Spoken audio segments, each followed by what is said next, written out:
Are you an alpha male? Or are you just a hopeless little bitty beta? My grandfather was definitely an alpha male, and in a lot of ways inspired this talk today. He actually just passed away 2 days ago from dementia. Something that I'm particularly passionate about preventing. Not just for myself, but for anybody who cares to listen to what I have to say. And high level, the way to prevent dementia as well as cardiovascular disease is consuming an antioxidant augmented diet. My recommendation is a shot of pomegranate juice, 100% every single day. For metric folks, 250 milliliters, and for imperial folks, be a cup, 240 milliliters. This question of whether or not you, me, myself, and I are actually alpha was a concept that was first introduced to me actually by my godfather, Neil. And I had just graduated high school and I had just started working for a rehabilitation home as a direct support professional, a DSP, working with folks with brain traumatizing injuries. And I could just remember one afternoon, my godfather, Neil, sort of set me aside and was giving me the lowdown on some of the different residents that I was working with. And he asked me this question of, do you know what an alpha male is? Like, he literally posed that question to me. And funny enough, I had no idea at that time. And of course, the default programming that I had was being a beta, just a hopeless little bitty beta male. And he started to articulate what it meant to be an alpha. And he did it in the context of describing one of the residents at that home, Tim, who was definitely an alpha male. Tim, unfortunately, had suffered considerable irreparable damage to his frontal lobe, which really stifled his ability to be conscientious and to have a discernible degree of self-control. So unfortunately, my early notions of what constituted an alpha male were in some ways as misguided, you might say, as the mainstream notions of toxic masculinity, the Andrew Tates of the world, who really tarnished the idea of what it means to be alpha. And what I'd like to do is paint with really broad strokes here and give you a 50,000 foot view, a bird's eye view of what it means to be an alpha male, at least in my estimation. So everything on my journey of going from Jason Jr. to Jason Actualization has all been about becoming more at ease with myself. To be honest with you, all I ever wanted was to be able to open up any door, walk through, reside in the room that lied on the other side, and do so from a place of inner ease, just feeling like I belonged, not suffering from analysis paralysis. I wanted to feel socially savvy. I wanted to feel competent in the arenas that I found myself in, but like a really deep core level confidence that was incredibly honest, incredibly authentic, not something that could be faked, something that was just a true, honest signal, and not something that I had to prove to anybody else because that no longer mattered. It was just about my own experience of life, how I felt about myself when I was with myself, being a true alpha male, what I'm going to call 2.0. And what that means is two things when you distill it down to the kernel level. Being an alpha male 2.0 to me means being confident and outcome independent. And my grandfather, who recently passed away, as well as Tim, not to compare those two lads indiscriminately, but what they both had in common is that they were very, very confident men. I can remember growing up in the presence of my grandfather, just this granite, rock solid, confident man. And it really rubbed off on me. He had a really strong frame that I would just naturally fall into. For example, we would be out at a restaurant with the family.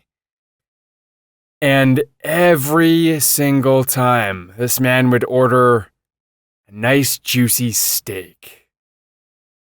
Medium rare. It had to be medium rare. Then when it was my time to order and the waiter or the waitress was posing the question, Jason, how would you like your meat cooked? I just felt innately pressured to get the medium rare because that's what my grandfather enjoyed. That's what he deemed to be the best. And so that percolated really deeply from within me. I didn't want to disappoint him, right? Alpha males have really strong energy. But the alpha male 1.0 is not outcome independent. The alpha male 1.0, the modus operandi is that they are very confident men. But they're also quite prideful, are they not? They're outcome dependent because they actually put stock into they actually care about the way that they are perceived by others. And they put stock into the garnering of respect from people in their periphery. And so what if I had ordered a really well done or even a medium steak? I don't know, to be honest. I'm not sure how my grandfather would have perceived that. But I will say that the true mark of a 1.0 is that they're very supremely confident, which is in stark contrast to myself for the first 20 years of my life when I lacked that confidence. I couldn't walk into a new room. I couldn't put myself out there, cold approach strangers, ask for directions, meet new women, be confident, at ease with myself. And so that was always my journey. I actually always naturally had outcome independence. I've just never really been too bothered by other folks. Just kind of always lived inside of my head to a fault, suffering from analysis paralysis, always wondering what other people thought of me, putting a lot, if I'm being honest, far too much stock into what other people thought of me, to the point that I wasn't what they thought I was, where I thought I was, but rather I was what I thought they thought I was. And then having interacted with experienced people such as my grandfather, such as Tim, such as this kid James, who was a year ahead of me in pharmacy school, and we had the same summer job, and he would show me around the hospital. These three individuals, just the outright lack of intellectual inertia that they would expend to others. They literally had such a solid frame control, and they just were always, rest assured, comfortable and confident in their own skin that their mental bandwidth was not being monopolized. Like on a laptop, they weren't allocating ostensibly any RAM to the thoughts, opinions, and approval of others. No shits given. Not even one. Supremely confident. And that's what I'd like for you. I'd like you to get to the point where you have that level of confidence, but that you couple the confidence with outcome independence and consciousness, being aware of how other people feel you, being very emotionally intelligent. Because at the far end of this, you can have literally no discernment, no awareness of how you're being perceived by others. And so that confidence can be a bit overwhelming, a little bit overbearing, and it can ostensibly impede the experience of somebody else. And so what I want you to be able to do is to fine-tune, to calibrate the signal that you are emanating so that it can be more effectively received by others. But you don't do it to garner their love, appreciation, or respect. You don't do it because you feel you have to. You don't do it to make yourself feel better about yourself in the presence of others. You do it as a gift. You do it from above, not below. You do it because you want that other person to experience the interaction, to experience you more favorably. You do it because you want it to be a symbiosis of sorts. You want it to be a win-win. And so the modus operandi of the 1.0 comes with an inherent lack, an inherent shortcoming that they don't have outcome independence. And so they're not able to express themselves in a way that is divorced from the perception of others. As a 2.0, you express yourself in a way that is divorced, but also conscious of how other people are feeling in an interaction. And you're able to calibrate to that. Again, not because you need to, but just because you want to. Just because you want other people to experience life desirably. So our goal is to become an alpha male 2.0. And what you have to ask yourself right now is, where are you at? So for the first 20 years of my life, I was a beta male. To be honest, I was neither confident nor outcome independent. Previously, I did say that I was outcome independent, but that was from a position of low confidence. That was from a position of living inside of my head. To be honest, I wasn't truly evolved in my outcome independence. In other words, my ego was so non-existent, it was so deflated that there was nothing to actually deflate. An alpha male 1.0 has, you might say, an inflated ego, but they're very susceptible to deflation. Whereas a 2.0, the MO, the modus operandi, is constancy. You're a ghost. You can't be deflated. You can't be poked. It's not possible. And that is in stark contrast to the 1.0. So really take stock of your life right now and be honest with yourself. How confident are you?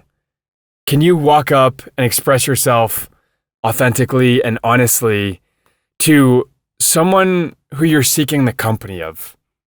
An attractive woman, for example, or maybe an intelligent man, maybe a businessman, somebody who could conceivably mentor you, somebody who actually has something conceivably to offer you that is of value. How able are you to approach them cold and break rapport, have a little bit of fun with them, not need them? How confident are you in that?